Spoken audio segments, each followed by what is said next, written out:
From sports to current events to the culture, we talk, agree, disagree, and agree again. Maybe. Confused? Find your outlet, the podcast.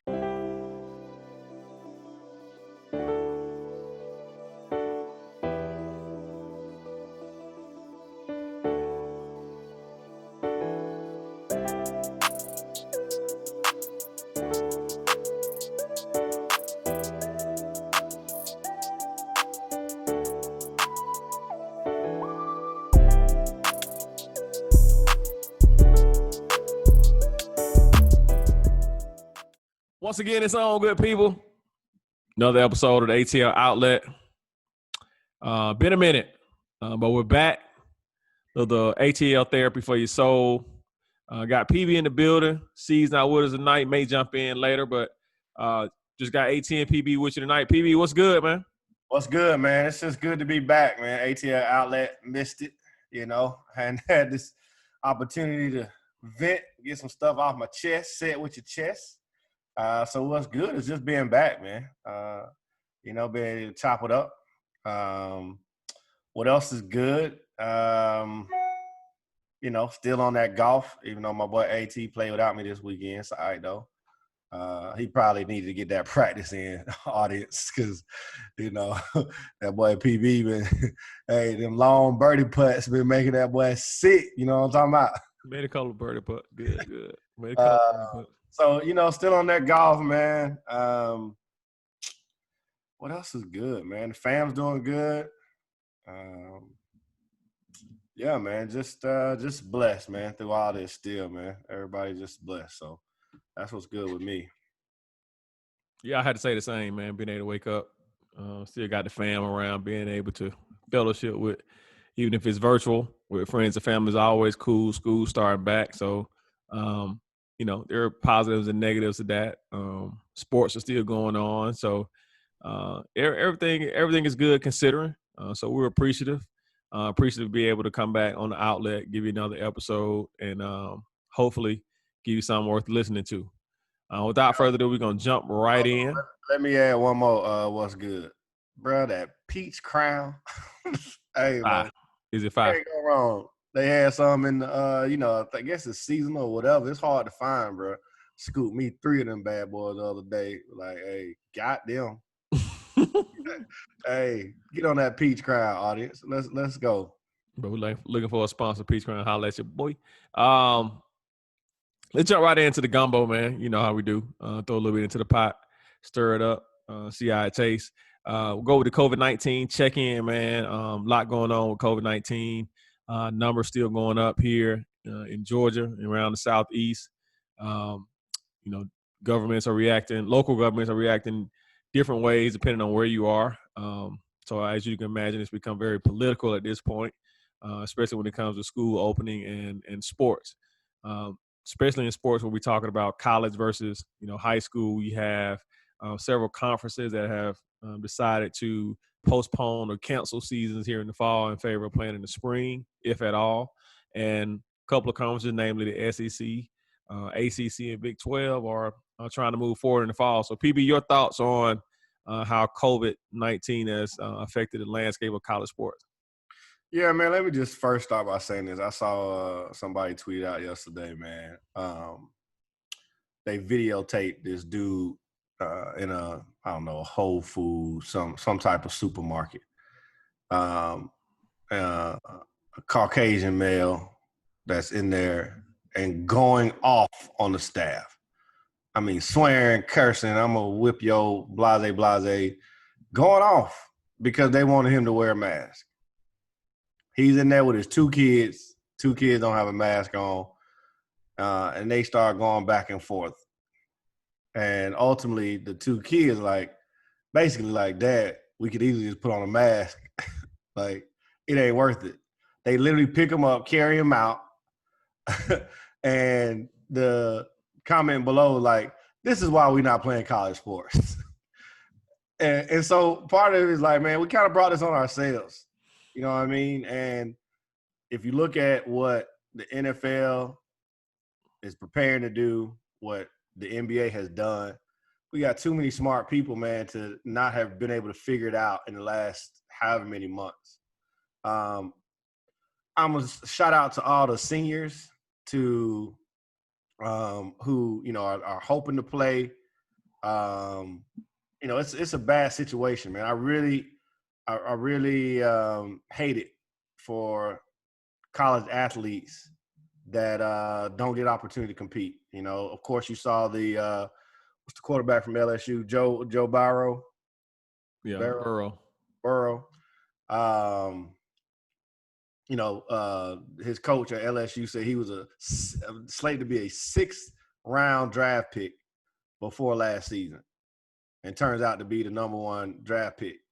So I hate it, man. But I hate it for them, just like I hated it for high school seniors that played, ran track or baseball that didn't get their senior season. You and I talked about, had high school championship game been a week later, might not have happened. So I think everybody's being impacted by this. But, where I stand, if you can't do it in a safe way, I can't see it being worth the risk. I can't, man. One, there's still so much unknown about this virus, the long-term effects of it, and now, look, if you can find a safe way to do it, by all means, go after it, make it happen. I think what the NBA has done, and I know we talked about this at one point, I wasn't quite sure how that thing was going to play out, but I mean, salute to them, man. I think that they've found a way to do it in a competitive fashion. In an entertaining way enough that, I'm interested to see who makes this play-in game and who's going to be in the 8 and watching it.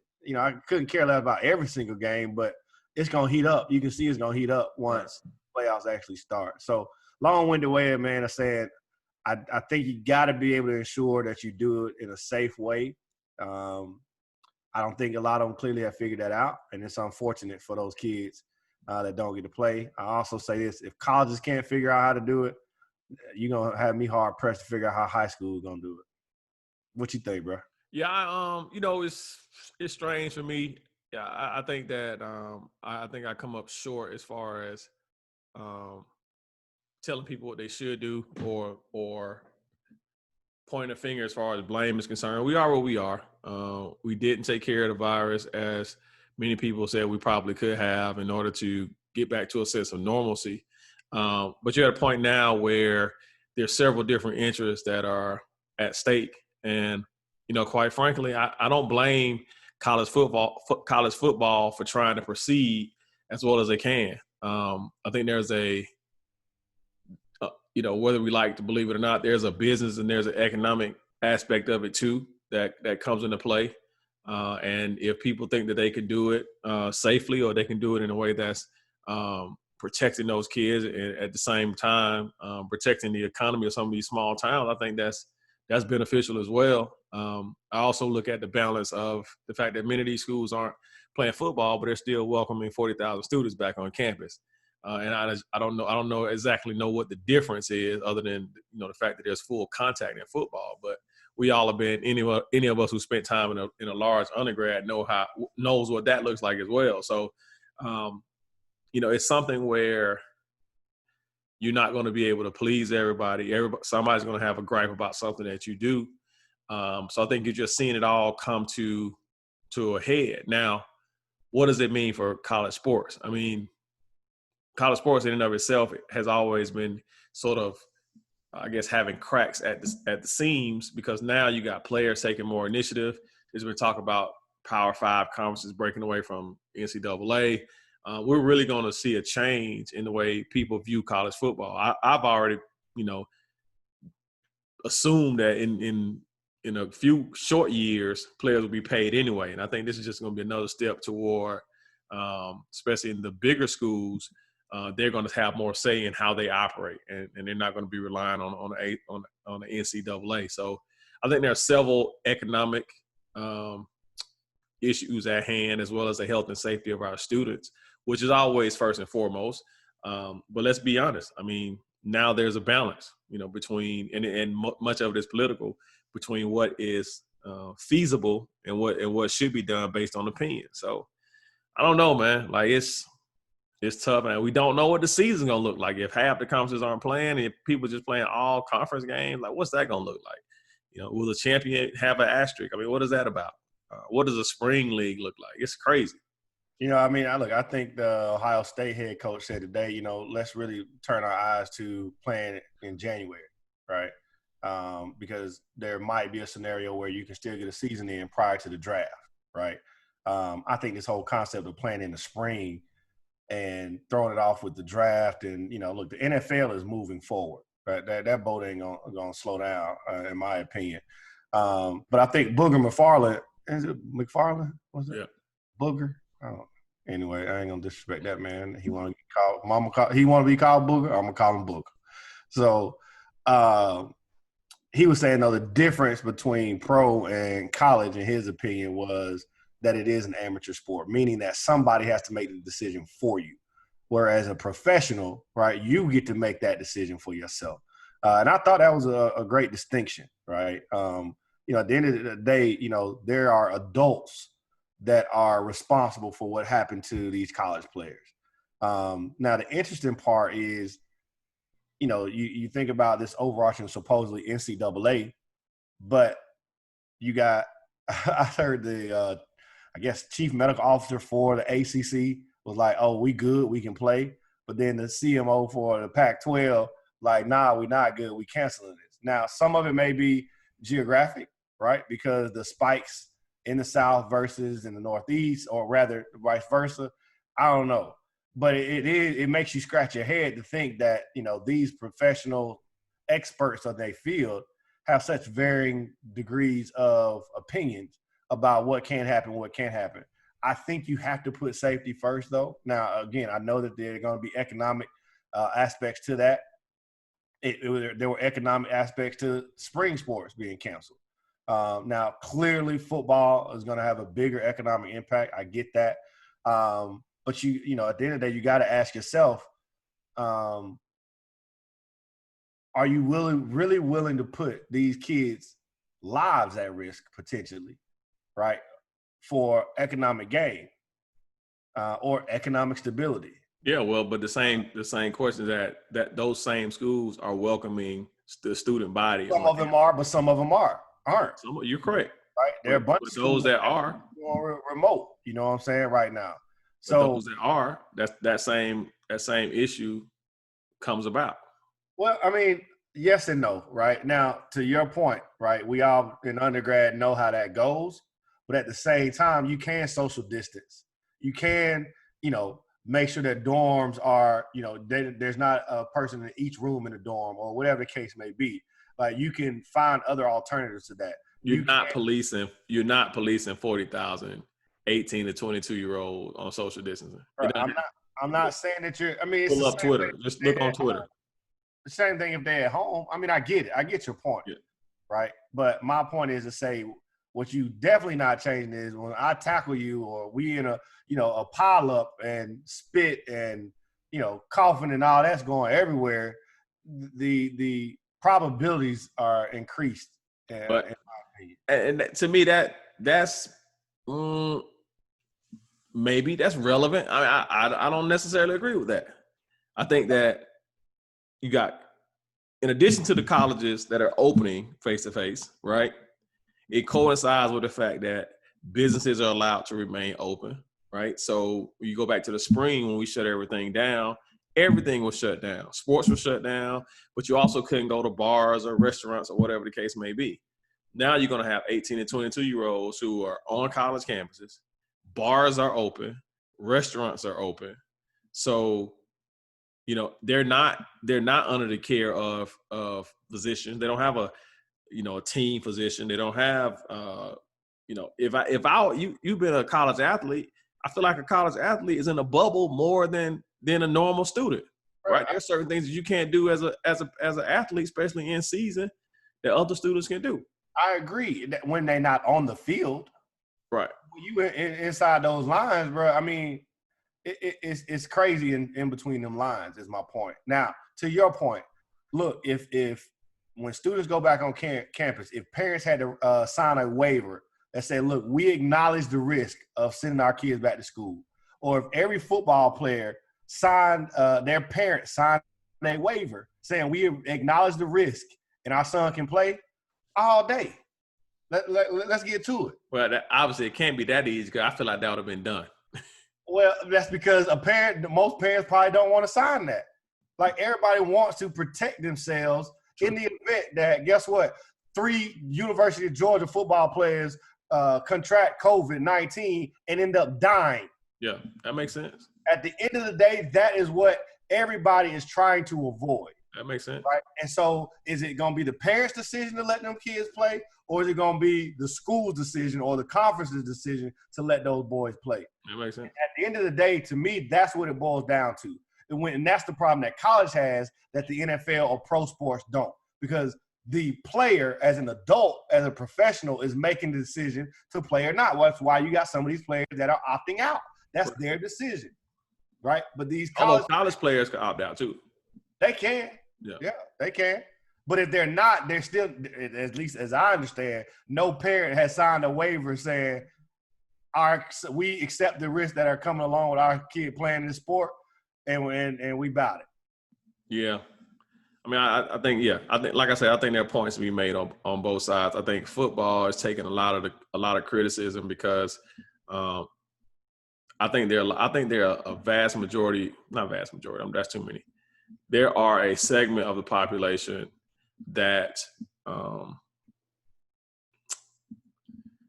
that don't support sports like major sports like football and major colleges because of the I guess I would say the benefits that they get from playing those sports, and they just don't. They're almost happy to see kind of the giant, coming to his knees because everybody loves the big sports and they get all the money and all this and all that. When I look at it as like, that's a chunk of your economy that is suffering because of a pandemic. I think of small towns like, Athens, like Tuscaloosa, like on Saturday game days or those weekends, those local hotels, those local restaurants, those local workers are getting their pay. I mean, that's what they make their living off of. So now if you're not having those games, you're not having those crowds come in, it's a problem. I get it. But again, in my opinion, it all boils down to, let's say they play in the first school that has several players that contracted, and God forbid passes away from it. What happens then? It's going to be just as sad as any other death from COVID-19. But the difference is there are going to be finger pointing. There's going to be finger pointing, and there are going to be lawsuits. There's going to be somebody's going to be held accountable for the decision that was made to let that sport proceed. Absolutely, no doubt about it. But that goes for any casualty, any injury, anything. They're going to be the same. It's going to be the same thing. Yeah. I mean, we can. Like, again, you can go, that's always the fallback. You can say, well, what if somebody dies? Got it. Like, I have no doubt. Like, that is the one, like, you win on that. I don't have an argument for if somebody dies, but I do see that the NBA is able to have a bubble where they are basically full contact. That's a bubble, though. They literally have those players with no outside their families aren't even with them. Right. That is very different than. You don't think that's possible on a college campus? If they wanted to, you could bubble the team and the team could Zoom, could go virtual class. Oh, bro, I think that's an excellent idea. Yeah, but I don't think that's being proposed right now. Because then you got to go and get these college athletes to go and do what you just said that these professional athletes had to do. Yeah, put them in a bubble for 4 months. And the football players can have no interaction with the outside world to a certain extent, unless it's all designed around their safety. All for it. I think that's an excellent idea. And I think that's maybe some of the argument that those conferences that are still trying to play are having, is that we have protocols in place that can prevent this. But to your point, so my question is, and one thing I would like to see is, I want to see some of these doctors or some of these people that's giving the advice Like maybe they should have a round table discussion, and let's get all the information out on the table. Like I want to see who's advising, conservatives like, President Trump, Governor Kemp, and then who's advising, the Pac-10 commissioner. Right. I want to get everybody to the table and let's talk about what these numbers means, because for every chart or every graph that you show me, I can go to another firm and find a graph that tells me something that's counter intuitive to a graph that you showed me initially. And I think that's what's frustrating about this whole thing. I think it all goes to risk aversion too, right? True. So, what the commissioner in the Pac-12 is willing to take on as a liability, or, may not be the same as what the commissioner in the SEC, True. Right? Like you said, money at the end of the day, the SEC bring in way more money than the Pac-12. You know what I mean? And they probably sitting there weighing, right? Okay, but the risk, and we gonna make this decision for our geography and do this. Right. Whereas, they may have made a different decision in the Pac-12. Right now, but you're talking about lawsuits either way. If it's Joe Burrow, if it's the Joe Burrow of class of 2021, who's to say that I don't sue my college because I would have had a great senior year and my draft projection would have skyrocketed. I mean, you're not gonna make everybody happy. You just do you. But I think that's as much as I would think as an administrator, right? I think that's a battle I'll be willing to go fight in court versus the kid died. True, but you're gonna fight that battle if again, I don't have an argument for death, but you're gonna fight that battle if other conferences find a way to do it and they view that commissioner as you just quit, you just pulled the plug too early. Hey, you might be right. If the SEC, ACC, and Big 12 play and there are no issues, then yeah, I think Pac-12 and Big 10 gonna have a tough road. But all of this we will see, because if they do play and somebody gets sick or whatever, then they're gonna be pointing the finger and be like, see. Well, somebody gonna get sick. Like the statistics show that somebody's gonna get sick. It's the death that everybody is afraid of. Or whatever new effects happen, right. Which again, every week it seems like there's something new to come out. One is your blood, then next thing, now there's supposedly long-term neurological effects, you know what I mean? And so it's like, okay, you take an 18-year-old who gets it, yeah, he gets through it, but now in 30 years, his mind gonna be messed up because, Right. But I don't know, man. It's well, anyway, moving forward in the gumbo, man, we had big news on the political front today as hold on, before we move off of that, bro. High school, you in the thick of it. Let's transition real quick. If college can't do it, or maybe some will, some won't. What how does that impact, or how does that translate into the high school world? I really think it's the same argument. Do I think it can be done? Yes. It's going to have to be a collective effort, which probably will prove difficult. It's the same as everybody get together and wear your mask. I think if everybody get together and does it the right way, I think it can happen. I still feel like those same economic issues are prevalent for, small town, Friday night football cities. Metro Atlanta is like, we can do without it. But, if I live in Vidalia, if I live in Dublin, if I live, in a small town, I'm going to do everything in my power to have football on Friday nights.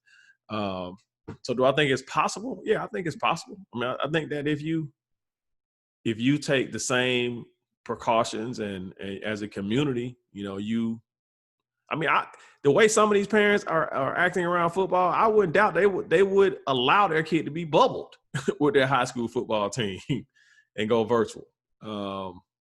And that's, they have other personal interests. Like you talk about seniors who have a chance, juniors and seniors who have a chance to get a scholarship. And you don't know if they're coming from homes where if but for football, they're not able to go to college. So they're willing to sacrifice a little more than others are sacrificing. So you have those personal interests involved.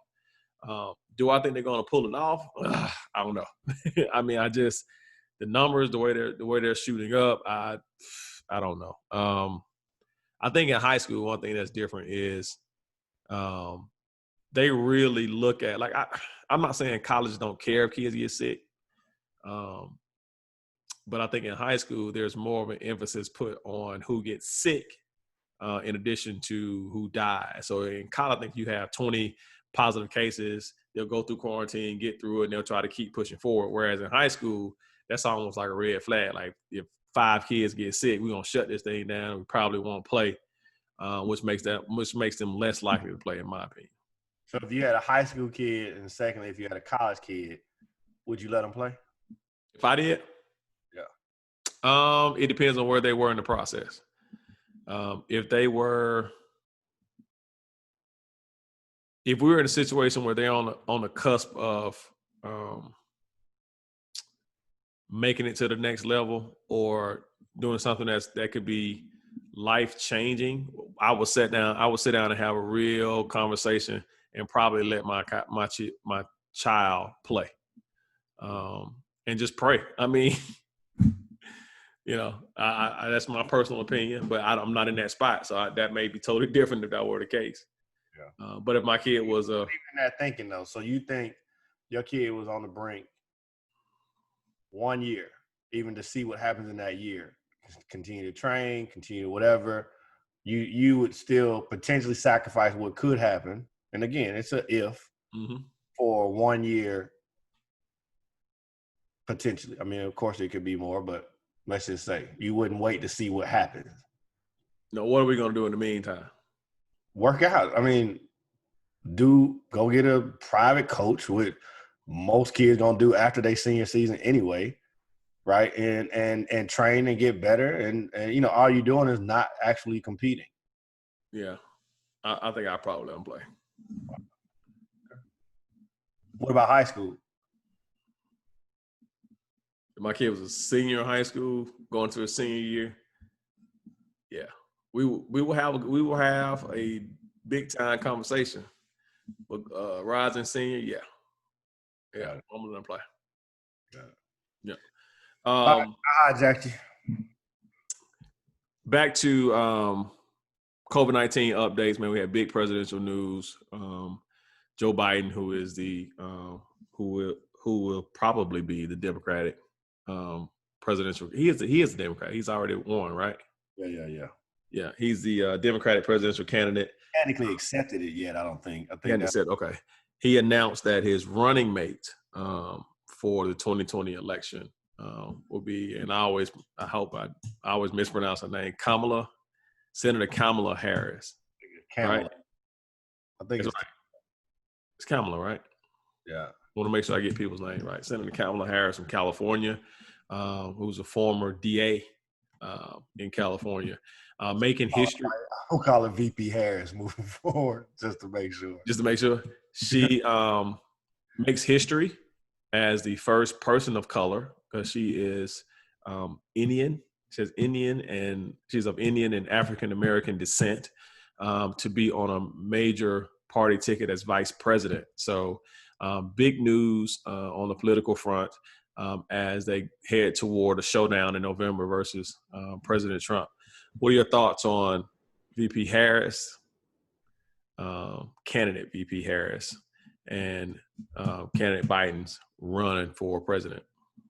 First, shout out to VP Harris. I mean, that's monumental. It shows more progress. I always find it interesting because I get in conversation with folks, and we always say it's a trip that the courage that it takes to be that first Black or whatever. There's usually always that first Caucasian, right? Because of the society that we've lived in, who's also putting themselves out there. So, shout out to Joe Biden for making that decision. There have been however many more before that didn't. So shout out to him for that decision. Shout out to her for being in the position that she's in. I think she's going to do an excellent job of representing herself and our community. And, it's an interesting play, though, because, having already had a few conversations, the question that surfaces for me is what votes did Biden gain because of that selection? So, if let's just use generalizations right now, if all black people were already going to vote for Biden because of the alternative being Trump, right? That's not to say that everybody loves Biden, but if everyone is going to choose an option other than Trump and the only other option is Biden, then by default, right, it's going to be him. And so, again, in general terms, if all the black community was already going to vote for, which we're not, clearly there are plenty that still voted for Trump even before, what new votes does Kamala or VP Harris bring to the table?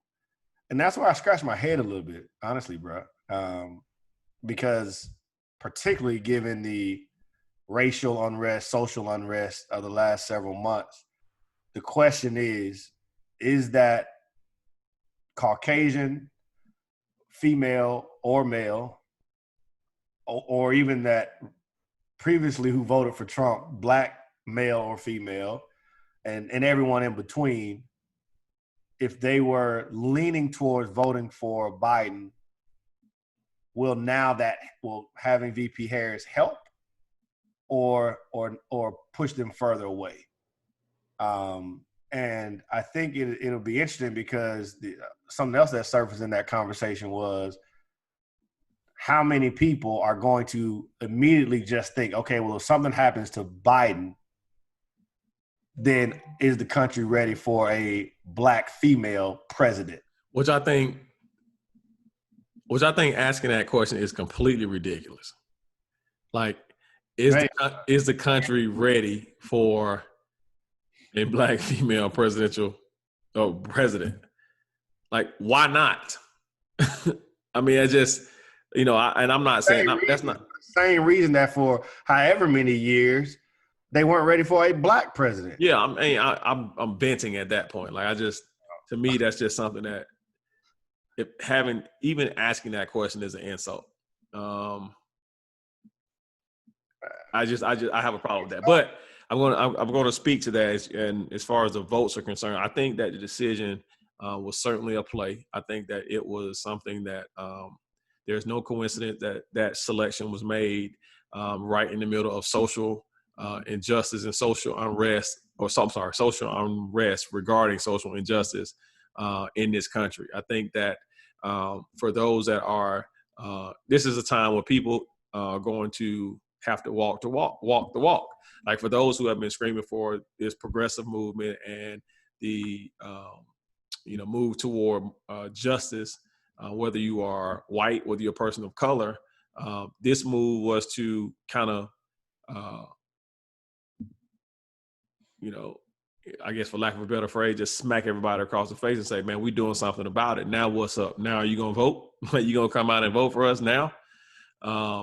So I don't know what votes that's going to bring, but we'll see, right? We're going to see if all this talk and all this kneeling and all this, we're going to see what that looks like in November, because it's easy to go out and protest. It's easy to go out and kneel. But are you going to go into that ballot box and follow that up and vote? And so I think that what the Biden camp decided to do here was, listen, we're going to strike while the iron is hot, and we're going to hold some people's feet to the fire and say, okay, you said you believed in us. We're taking that first step toward a progressive government by having a black woman as a VP candidate. Let's see if you're going to stand up and still do it. And so we'll see. We'll see. It's a big November. I think it's one, what new votes does that gain? Maybe what votes does that lose, right? Just from an objective standpoint. But two, I think at the end of the day, it's still going to come down. It's not going to come down to, but a significant component to November will be how many black people just get up and vote. True. Right? I mean, at the end of the day, you saw those numbers from 2016. And I always these stats really blow my mind. So Trump won Michigan, the state of Michigan, by 11,000 votes. In Detroit alone, 277,000 black people didn't vote. Mm-hmm. Trump won Pennsylvania, the state, by 44,000 votes. In Philadelphia alone, 238,000 black people didn't vote. Oh, it's no coincidence that the number of black people that to vote decreased exponentially from the years that Barack Obama ran to the past presidential election. No coincidence at all. Yeah. And it will have a similar impact, I think, in this election if people don't get out and vote. Yeah, it's gonna be a huge election. But notwithstanding, that's still big news. It's still historical whether you support the Democratic Party or not. It should be applauded that women, especially a woman of color, is given a chance to have one of the highest positions in the country or in the world, actually.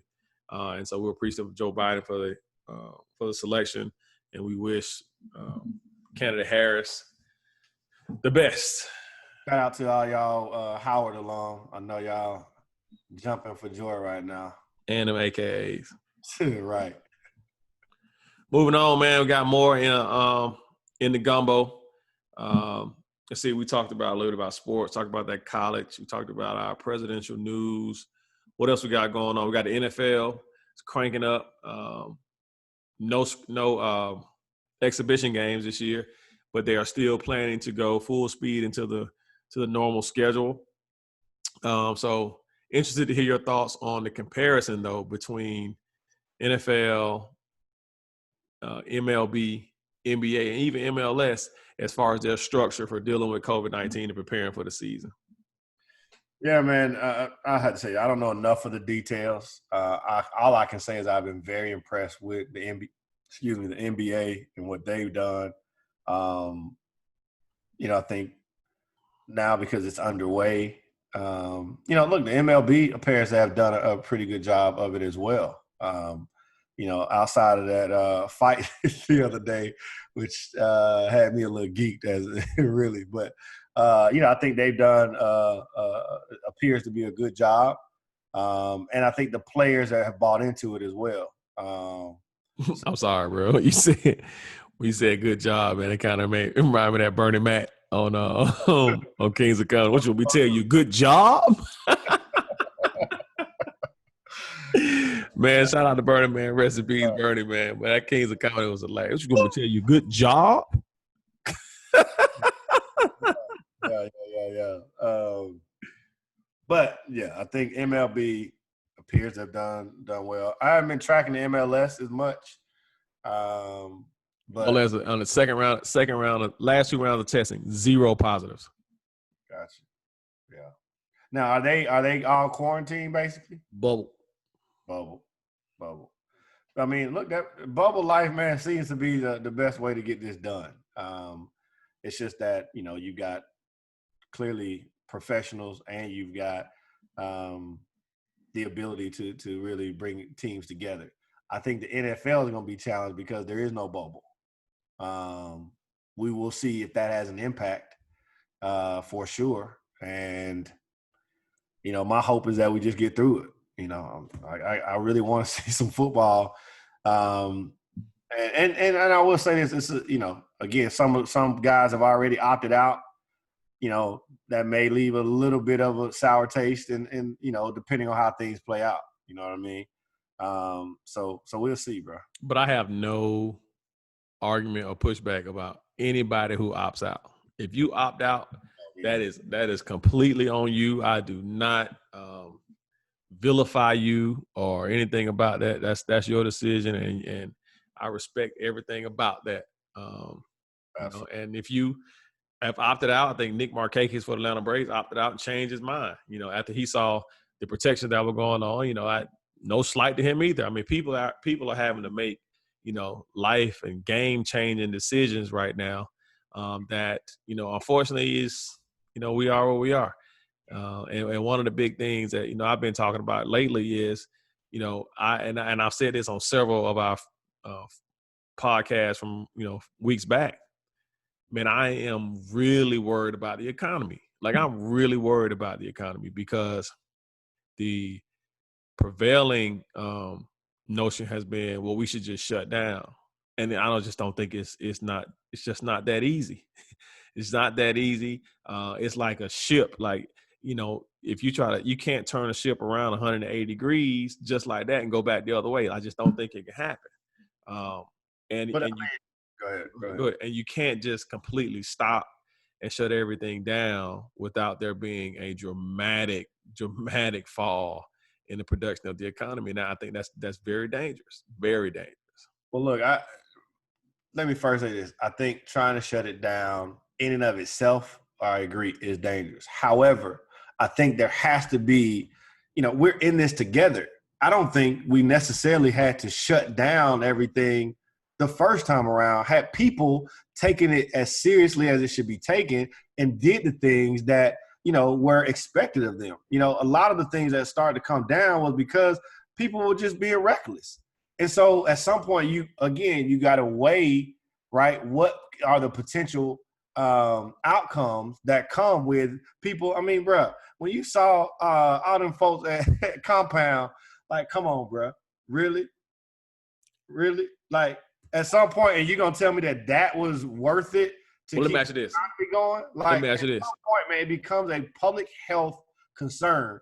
And there won't be no economy at some point if everybody dying left and right. But let me ask you this. That's extreme, but also the economy, totally faltering is also a little extreme. Now, that's more real than everybody dying. But at some point, bro, you got to get buy-in from society to take the necessary measures, right, to be able to handle this. I think. Were you surprised? Were you surprised at, sites like the Compound or these other gatherings that are going on? Were you surprised? Was I surprised? Can I be not surprised but think they crazy at the same time? Yeah, but let's think about this. Let's think about this. Let's think about this, right? I mean, I think they're crazy, and that's the exact reason why there are people that are still talking about shutting things down. I think that wouldn't be shutting the economy down wouldn't be on the table if people would do some of the guidelines. Like, you can't go into a public place with a mask on. If everybody did that, I completely hear you, and I agree with you. But I want to offer this. Just say one thing. When somebody says I agree with you, but that really means that they don't fully agree with you. No. I'm arguing devil's advocate. That's what I'm saying. That's what I say. I agree with you, but I want to offer this. Okay. Let's think about what we've created in this country, right? The success in this economy is built on greed, right? Not necessarily greed, but the ability to take a situation and capitalize on it, right? Capitalism. So, for instance, market began to go down at the shutdown. They lowered interest rates. What happened when they lowered interest rates? Everybody went out and started refinancing, buying homes. That business began to skyrocket, right? Stocks, right? Because of the pandemic, people dying. Companies are now out trying to find vaccines. People are buying stocks, trying to capitalize on it, right? At the same time, we have been pushing this mantra to our younger generation of have a voice, be you. Like, nobody should be able to tell you to conform, like, be loose, be free, like, be in charge of your body. Like, this is you. And then now it's like, quite frankly, some of these teenagers like, man, I ain't worried about getting sick. Like, screw that. You know what I mean? And we look at it, more seasoned as, man, y'all, that's stupid. Like, why would you do that? You are risking the lives of everyone else around you and older people. But at 17 through 25 years old, they don't, that's a blanket statement, but a lot of them don't care. Well, and it's not because 35, 55-year-olds that's out here acting a monkey. But percentage wise, you would say that the younger generation will probably be the ones that are out at the beach or at the parties or at Compound. Again, okay, let's just say you take those establishments and put them in a box. I'm talking about the grocery store. Right. right? Where you got these, like, we start out tonight, this older dude going in there and just don't want to wear a mask. Like, that's what you gotta, there's gotta be at some point, man, where society owns a role in keeping the economy going as well. Correct. Yeah. And how do we do that together? You know, and that's what the big push was for mask mandates. That's why that's been so important, and that's part of the confusion as to why, you know, especially in Georgia, why Governor Kemp was so reluctant, or is so reluctant, to enforce mask mandates, which, you know, put him at odds with Atlanta Mayor Keisha Lance Bottoms as far as those directives and being able to shut those businesses down. I just think that's and that goes back to why I want to hear what these medical doctors or these researchers, what advice they're giving to governors who don't want to do the mask mandates. Like, I want to hear that argument. Like, I'm really interested in hearing that. What was it, Gwinnett High School or Paulding High School? To your point, having all these kids, and what was it, first day? How many cases did they have? Yeah, I don't know how many, but they did have a couple. That's what the photo went viral. Yeah, it went viral. And then there was another. There's another town in Georgia, starts with an E. They shut down today. I mean, until August 31st, because so many kids all of a sudden tested positive. Right. Now, it's tough, man. It's tough. I'm really concerned from an economic standpoint. Obviously, I don't want anybody to get sick. I don't want anybody to die, right? But I am concerned from an economic standpoint of where this can end up, because a lot of these jobs won't be replaced. A lot of these businesses won't return, and that's going to put a strain on even more on an economy that's already, not doing so well due to the pandemic. So this remain prayerful, man, that things change, and we have at some point, I would like to say that we have a vaccine, but I think I saw a poll where 2/3 of the country said they're not taking the vaccine. So what's the deadline? Like, we want to shut down everything and social distance until when? Because we've told that this virus is not going anywhere, and if we're reluctant to take a vaccine, then that means it's going to be around for a while. So are we doing this in 2023, 2024, 2025? We still walking around with masks on? Like, what's going on? I mean, bro, I don't know, but I do know that, again, if you look at number of cases, prevalence and things of that nature, at least from what I've seen, there are other countries that are getting a better hold, that have gotten a better hold of this, right? And we haven't, right? At least comparatively so, from what I've seen. And so it's like, if others are able to do it, what aren't we doing the right way? You know what I mean? Like, I think numbers may be lower, but I don't think that are they functioning at any level of capacity? Yes. Because I have not seen any like sporting events. Like, sporting events don't have fans. They still don't have fans. Yeah, but getting the economy and keeping it going is different than necessarily saying that there have to be fans at Major League Baseball games. Playing Major League Baseball games, right, is at least some aspect of keeping that economy going. Right, to some degree. Now, is it all the way there? No, right? And so there's also got to be some type of consideration for how much do you need to do to stay viable, if you will, right? Because are you saying everything's got to go back to normal in the sense of the economy? Like, everybody should be able to go anywhere they want to go, do what they want to do, and attend sporting events, attend music concerts, all that. Is that what keeping the economy going looks like? Well, all I'm saying is that it's going to come to a point where the question is going to be, are you in favor of shutting everything down if it means you lose your job? That's going to be the question as we get further and further into this.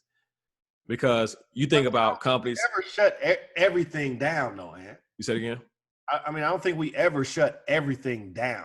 So then we have to pick and choose what shuts down and what doesn't. And when people begin to lose jobs, about what's essential, there becomes Delta didn't ever stop. UPS never stopped. Right, but never stopped. But Hospitals never stopped. But Delta laid off thousands of people. Yeah, they did. Right, and so you got to peel some of that back because the majority of people that they furloughed or laid off, one were contract workers, not full time. Absolutely. Some of them were retirement age and could early retire. Absolutely. So don't let Delta laid off 45,000 people. Not give you additional context to how that played out either. So Delta's already lean, and we shut down. Let's say we go back and shut down for 6 more months. Now those cuts aren't just contract workers. Potentially. Yeah, like potentially. Like people are going. Because the government, they're probably gonna get a buyout. They're gonna get a stimulus package from the government. Yeah, will it be enough? Can it? Do you think the government has enough resources to support an entire economy for 12 months? Again, I think using the term entire economy is exaggeration. I mean, blatant exaggeration. Like, I don't think that the government is going to have enough money to support the entire economy for 12 months. Well, then they're going to be, that means they're going to create even more of a division between the rich and the poor, because the poor are going to be. But you have a division between the rich and the poor and the dead. Huh? You're up here. I mean, again, it's money to you where people are literally dying because of this thing. Yes, and you can always say that. Absolutely, you can always say that. I mean, but when COVID is over, people gonna be dying. I'm not saying that isn't the case, but until there's a better hold of how this thing is spread, what it does, how to prevent it, how to not spread it. I mean, it's not going anywhere. I agree with you. But, I mean, that's what happened in the first couple of months, right? It was like, oh snap, how do we try to reduce or minimize the risk? Right. So you get social distancing, right? You get wearing masks, all these things. So we're learning along the way. And I think at each step we've learned that automatically has solidified, another level of foundation that our economy won't have to go back and suffer from. But, I don't know about that. Yeah, I don't think we'll ever go back to the links at which we were doing things in April or May. If people keep dying, we will.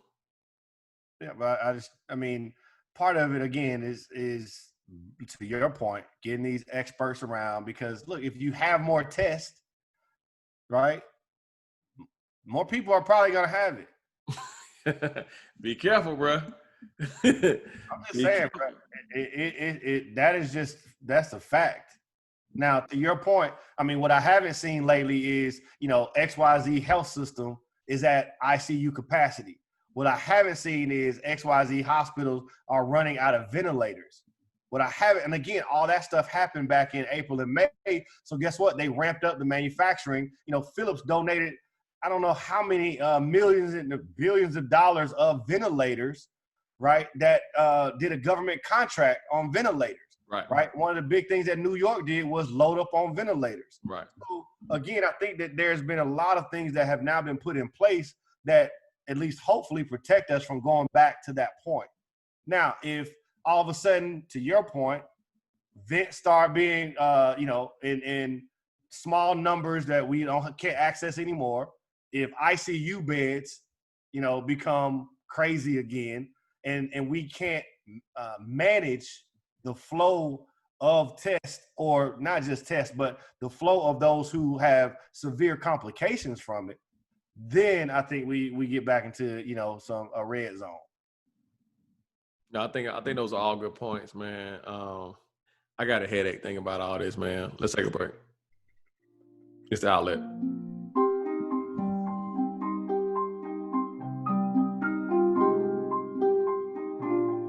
From sports to current events to the culture, we talk, agree, disagree, and agree again. Maybe. Confused? Find your outlet. The podcast.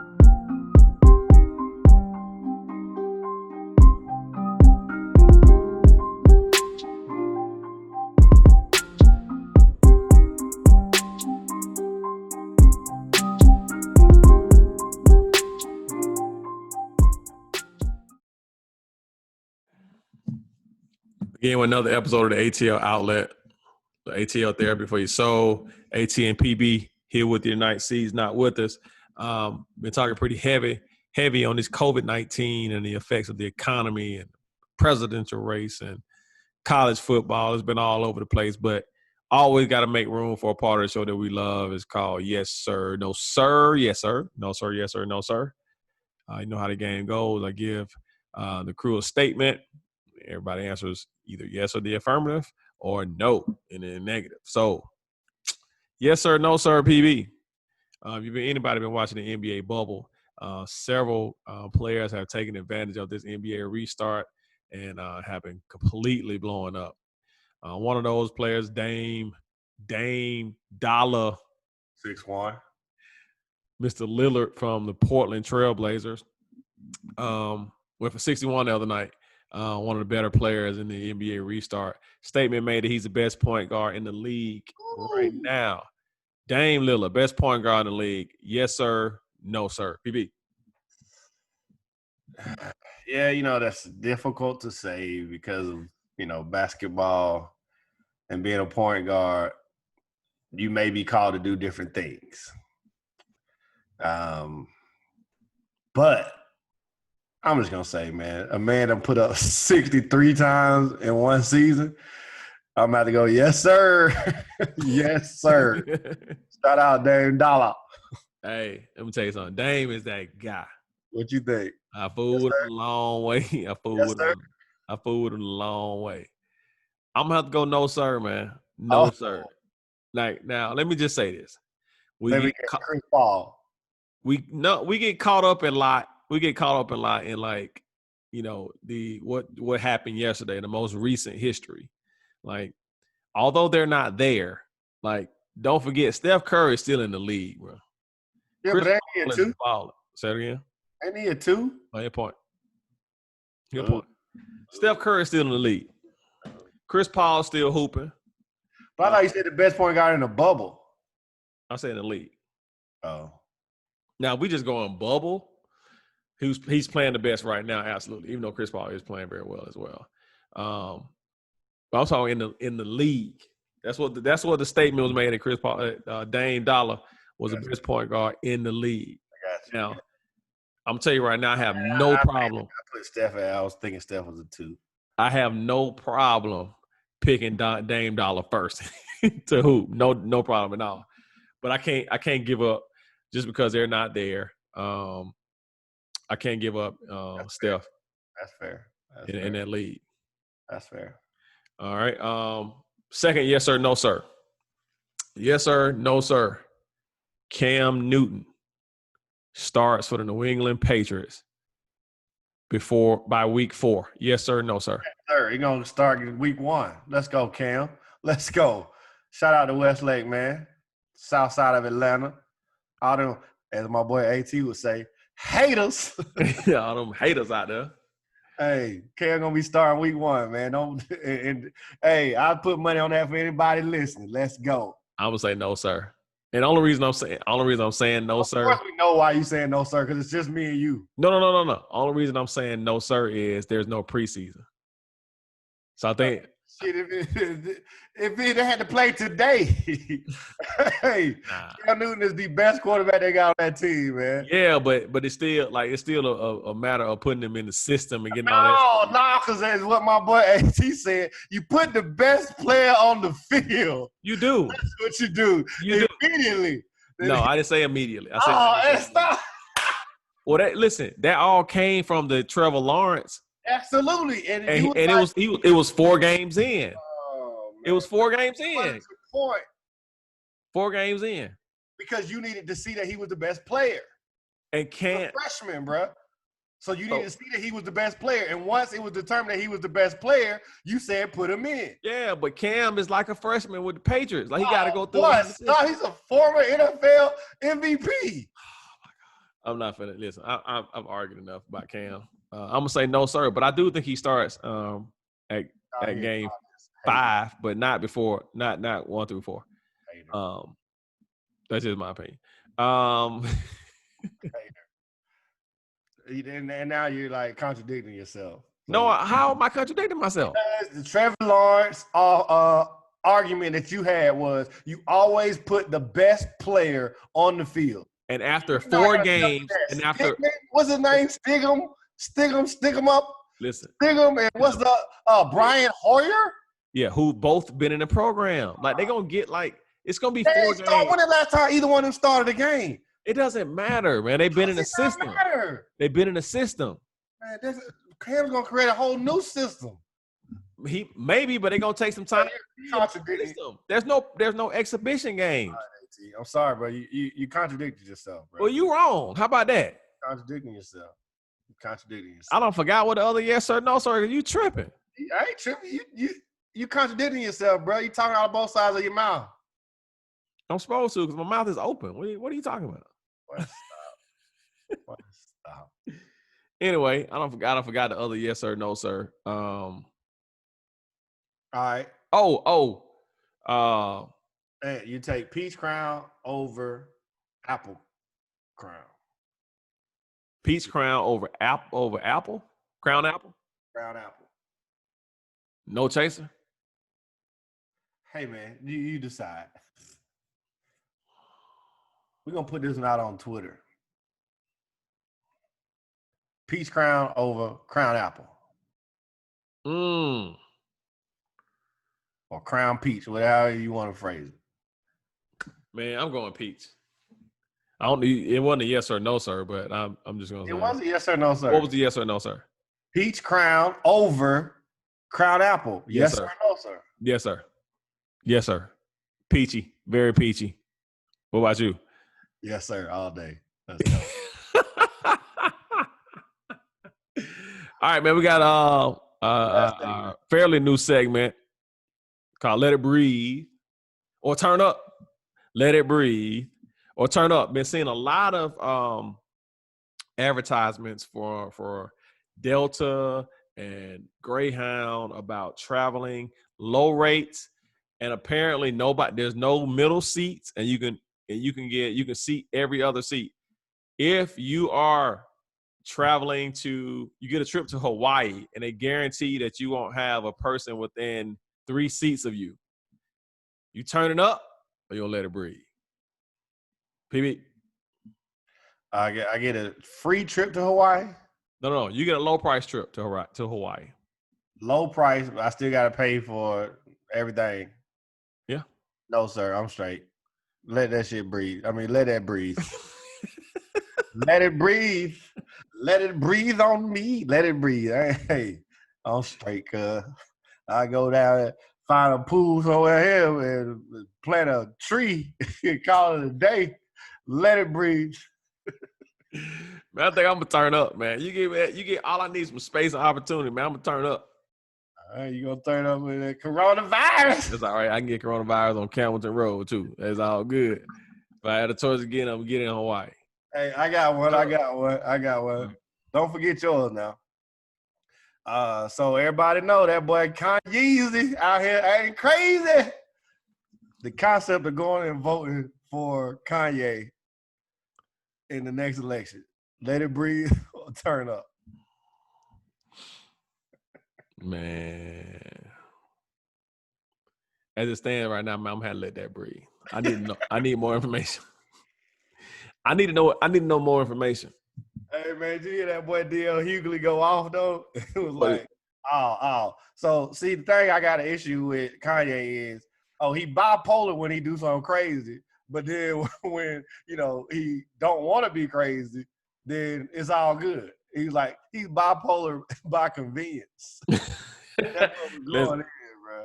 I'm gonna let it breathe, man. I need to make sure you're taking his medicine. I need more information. I'm gonna let it breathe too, but I'm DL might be on to something, bro. DL might be on to something. Last one, man. Turn up or let it breathe. You get an end to Game 7 of the finals in the bubble. They let you in the bubble for the finals. You turn up or you let it breathe. Game 7 only? I'll give you the whole series. The NBA finals, every game in the bubble. And I can stay in the bubble? You stay in the bubble. Turn up or let it breathe. turn up all day. I mean, they been in the bubble. I'm straight. I ain't got nothing to be worried about. They been in the bubble. I go join the bubble. Let's go. Turn up, man. Let's go. Yeah, man, I got to turn up too, man. I'm probably going to bring me some of that peach crown too, man. And watch them Lakers win it all, man. But hey, listen to some Kanye on your headphones. Listen to some Yee. Some Yay. Hey, man, listen. On behalf of PB C, who's not here, PB AT, man, it's another episode of the ATL Outlet. Check us out on plugusin.org, and we're all on social media. Glad to get back with you and can't wait to see you next week. We out. Yeah, holla.